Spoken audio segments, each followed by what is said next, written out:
Jako studenti Fakulty strojní ČVUT v Praze se stanete součástí nejstarší civilní technické univerzity ve střední Evropě, založené roku 1707. Roky vytříbená kvalita se dnes odráží v prestižním celosvětovém žebříčku hodnocení univerzit The QS World University Ranking, kde ČVUT pravidelně dosahuje velmi dobrého umístění.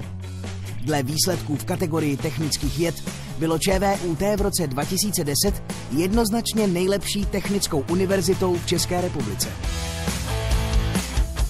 Jako studenti zde můžete studovat ve 4letém a 3letém bakalářském studiu, potom navázat 2letým magisterským studiem a případně dále pokračovat ve studiu doktorském.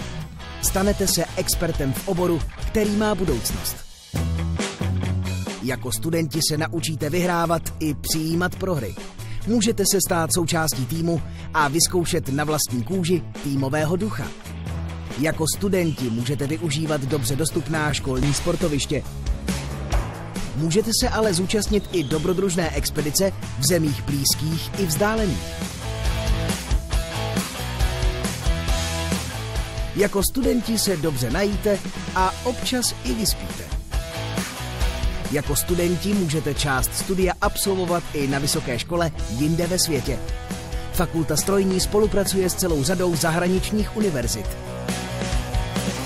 Jako studenti se především naučíte používat hlavu, když jdete jen tak po ulici, i když vytváříte věci kolem nás. Jako studenti budete mít možnost podívat se i do těch nejlepších firem z oboru, získat praktické zkušenosti a i potenciální zázemí pro vaše budoucí pracovní uplatnění. A co až studenti nebudete? Kvalitní strojní inženýři jsou dobře placení a na trhu práce stále žádanější. Žádný absolvent Fakulty strojní ČVUT v Praze se rozhodně nemusí obávat o nedostatek práce. A navíc si užijete i jako studenti.